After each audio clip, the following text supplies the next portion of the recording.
বুধবার রাতে কামরাঙ্গীরচর এলাকা থেকে ৩ জেএমবি সদস্য গ্রেপ্তার করে ফেরার সময় হাজারীবাগ বেড়িবাঁধ এলাকায় হামলার শিকার হয় গোয়েন্দা পুলিশ।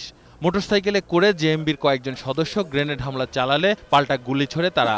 এ সময় গুলিবিদ্ধ হয়ে মারা যায় জেএমবির 2 কমান্ডার। গোয়েন্দা পুলিশের দাবি, জেএমবির গুরুত্বপূর্ণ দায়িত্বে ছিলেন এই 2 সদস্য।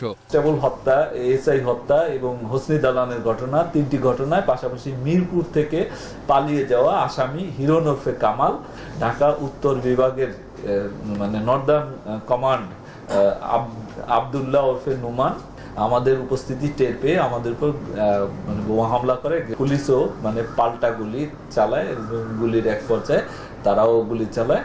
এক পর্যায়ে তারা আহত অবস্থায় ধৃত হয়। হাসপাতালে নেওয়ার পর তাদেরকে ডাক্তার মৃত বলে ঘোষণা করে। এছাড়াও আটক 3 জনের প্রাথমিক জিজ্ঞাসাবাদ শেষে মিলেছে তাদের পরিচয়ও, যারা জেএমবির সক্রিয় সদস্য বলে দাবি গোয়েন্দাদের। তাদেরকে উৎসাহিত করেছে তাদের অর্থ এবং অন্যান্য সহায়তা দিয়ে, পাশাপাশি বেশ কিছু নতুন সদস্য এদের দলে যোগদান করেছে যারা একসময় ছাত্র শিবিরের সাথে সম্পৃক্ত ছিল। সংবাদ সম্মেলনে গোয়েন্দা মুখপাত্র বলেন, ঢাকার 14টি জায়গায় এবং দেশের উত্তরাঞ্চলে এদের অবস্থান।